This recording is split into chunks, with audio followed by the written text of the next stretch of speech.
What if everything your doctor never told you about your body after 60 is actually the secret weapon hiding in plain sight that could transform your energy, your sleep, your mood, and even your confidence starting tonight? What if the most powerful medicine for elderly men isn't sitting inside any pharmacy, doesn't require any prescription, costs absolutely nothing, and has been scientifically proven to protect your prostate, sharpen your mind, strengthen your heart, and add genuine quality years to your life?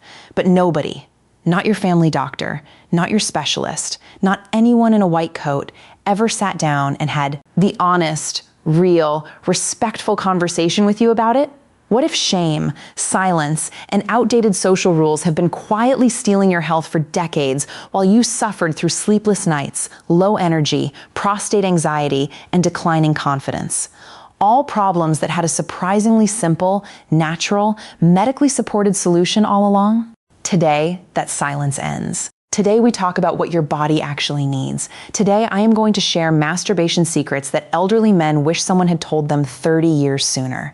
And by the time this video ends, you will understand your own body in ways that will genuinely change how you age, how you feel, and how powerfully you live every single remaining day of your life. Stay with me. Every single second of this matters. What if the single most overlooked health practice for men over 60 has been sitting right inside your own body this entire time, completely free, completely natural, completely scientifically supported, and yet completely buried under decades of shame, silence, cultural taboo, and medical conversations that stopped just short of telling you the full, honest, life-changing truth? Gentlemen, and everyone watching who loves an elderly man in their life, today we are having the conversation that should have happened in every urology clinic, every general physician's office, and every honest health education program targeting men in their 60s, 70s, and 80s. We are talking about masturbation, not as something shameful, not as something juvenile, not as something that stops being relevant after a certain age, but as a legitimate, powerful, medically documented health tool that your aging body actually needs more than you realize. Let me tell you something that will immediately reframe everything you think you know about this subject. Your prostate gland, that small walnut-sized organ sitting quietly beneath your bladder, produces fluid continuously throughout your life, regardless of your age, regardless of your relationship status, and regardless of whether anyone ever told you to pay attention to it. This fluid accumulates. And when it accumulates without regular release, studies published in the European Urology Journal and supported by research from Harvard Medical School have shown that the risk of prostate inflammation, prostate enlargement, and even prostate cancer increases measurably and significantly. The men in those studies who reported the highest frequency of ejaculation, 21 or more times per month, showed a 33% lower risk of prostate cancer compared to men who ejaculated 4 to 7 times monthly. 33%. That number should stop you completely in your tracks right now because nobody handed you that statistic in a pamphlet when you turned 60. Now, I want you to genuinely absorb what that means for elderly men specifically. Because society has this deeply damaging and completely medically inaccurate idea that sexual health, sexual function, and sexual activity become irrelevant after a certain age. Men internalize this. They stop talking about their sexual health. They feel embarrassed bringing it up to their doctor. They assume that whatever is changing or declining in their body is simply the natural, unavoidable, and accepted consequence of aging. And in doing so, they unknowingly deprive their bodies of one of the most powerful biological maintenance systems that nature built directly into male physiology. Your prostate does not retire when you do. Your circulatory system does not stop needing stimulation. Your neurological pleasure pathways do not close down permanently simply because you crossed a birthday. What happens instead is that without regular engagement, without regular use, without the biological exercise of arousal and orgasm, these systems begin to atrophy. Quietly, gradually, and with consequences that show up in your energy, your mood, your sleep, and your confidence long before you ever connect the dots back to this specific neglected area of your health. Here is something genuinely shocking that most men in their 70s and 80s have never once been told directly.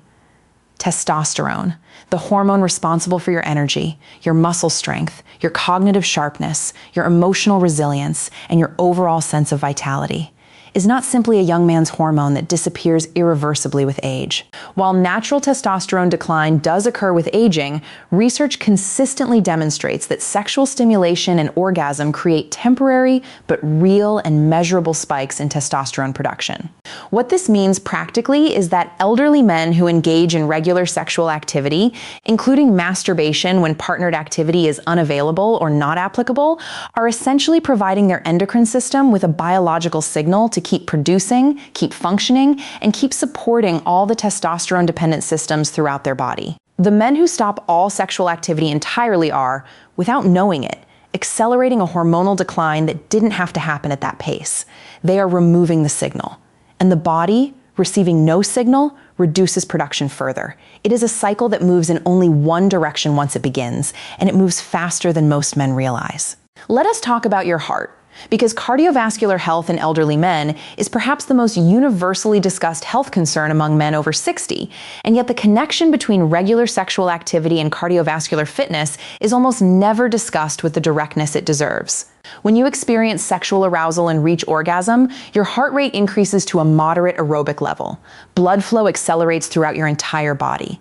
Vascular walls receive stimulation that helps maintain their elasticity and responsiveness. For elderly men who may have limited physical mobility, who cannot always perform vigorous exercise, who are managing joint pain or other physical limitations that restrict traditional cardiovascular activity, this natural, gentle, whole-body circulatory engagement becomes medically significant. It is not equivalent to running a marathon. Nobody is suggesting that. But it provides a form of cardiovascular stimulation that reaches systems and areas of the male body that other gentle exercises simply do not reach with the same specificity or the same hormonal and neurological completeness. Now, I need to speak directly about something that elderly men experience at rates that are genuinely alarming and yet discussed almost nowhere with appropriate seriousness. Depression, loneliness, emotional isolation, and anxiety in men over 65 represent what many researchers now describe as a silent epidemic. Men in this demographic have some of the highest suicide rates of any population group. They are the least likely to seek mental health support. They are the most likely to suffer in silence while presenting a face of strength and composure to the world around them.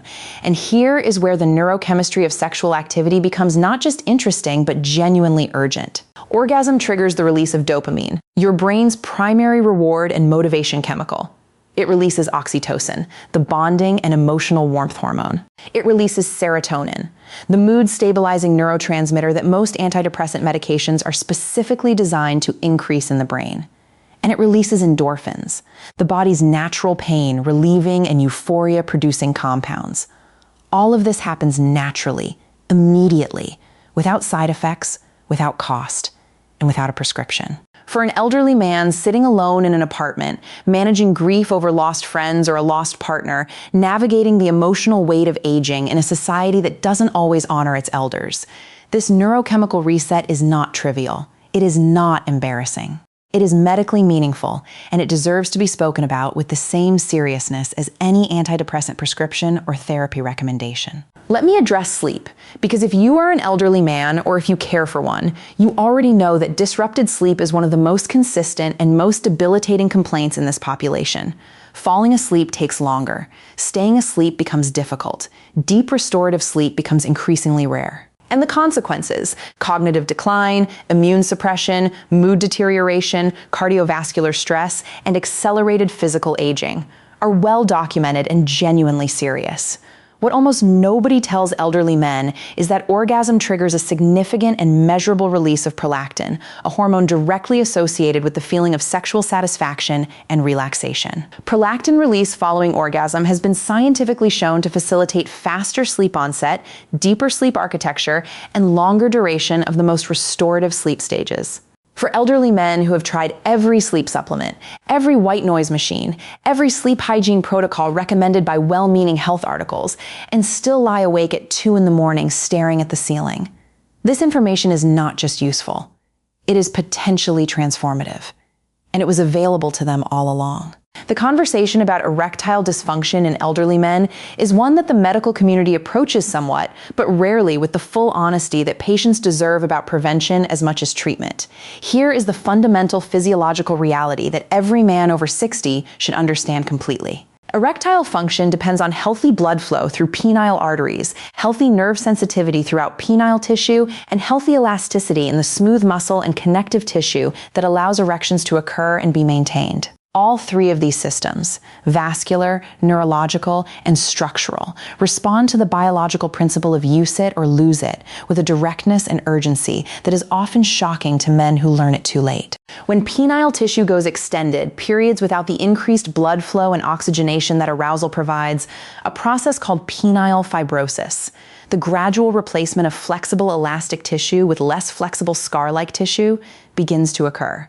When nerve pathways go without stimulation, their sensitivity and responsiveness diminishes. When penile arteries go without regular dilation and increased blood flow demand, their flexibility and responsiveness declines.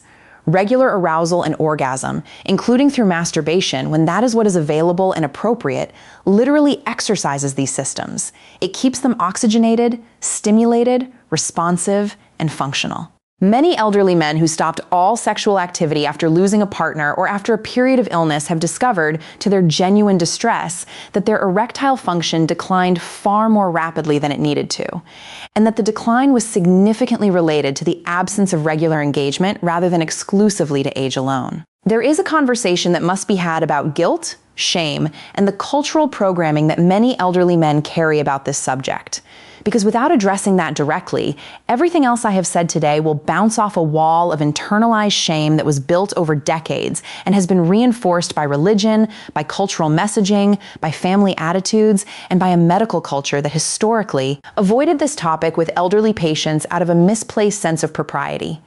Many men in their 60s, 70s, and 80s were raised in environments where masturbation was described as sinful, as physically harmful, as a sign of moral weakness, or as something that simply doesn't happen among respectable people. These messages were absorbed at a young age, repeated throughout life, and are now sitting inside the psyche of elderly men as a source of shame so deep and so old that many of them have never consciously examined it. And that shame is costing them their health. It is costing them sleep. It is costing them prostate health. It is costing them cardiovascular engagement. It is costing them neurochemical balance. It is costing them erectile function. And it is doing all of this quietly, invisibly, and completely unnecessarily, because the shame was never based in medical reality. It was always cultural. And cultural programming, no matter how old or how deeply embedded, can be examined, challenged, and replaced with accurate health information when someone is finally willing to have the honest conversation.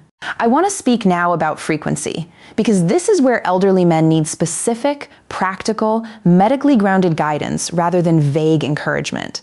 The question of how often is genuinely important, and the answer is more nuanced than either extreme.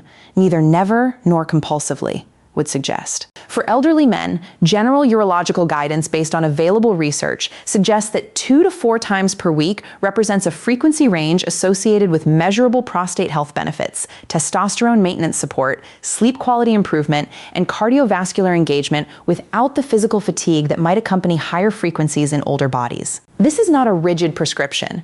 Individual health conditions, medications, and physical limitations all factor into what is appropriate for any specific person.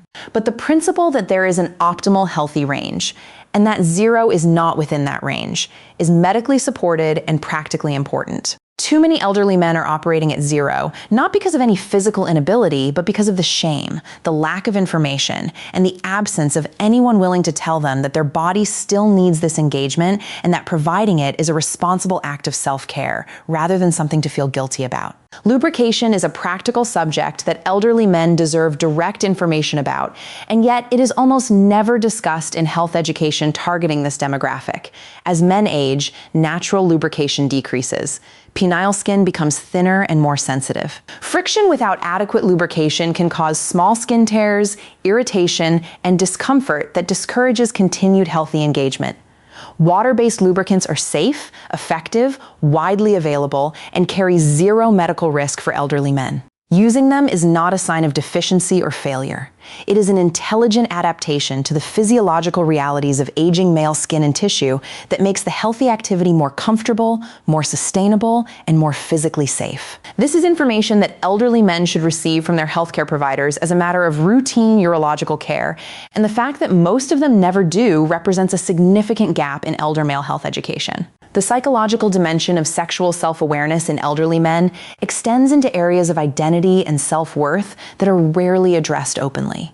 When men lose a partner, when they experience changes in their bodies, when society sends them the message, implicit or explicit, that they are past the age where sexuality is relevant or appropriate for them, something profound and damaging happens to their sense of self. They begin to disconnect from their own bodies in ways that accelerate physical decline, increase emotional isolation, and reduce the quality of their daily lived experience in ways that are genuinely measurable. Reconnecting with one's own body through responsible, healthy, self-directed sexual engagement is not trivial or indulgent. It is a reclamation of personhood. It is a rejection of ageist narratives that have no medical basis. It is an act of self-respect. And it carries psychological benefits that extend far beyond the physical, including a restored sense of bodily autonomy, a reduction in the alienation from one's own physical self that aging can produce, and a continued connection to one's own vitality and aliveness that contributes directly to the will to maintain health, seek medical care, and engage meaningfully with life.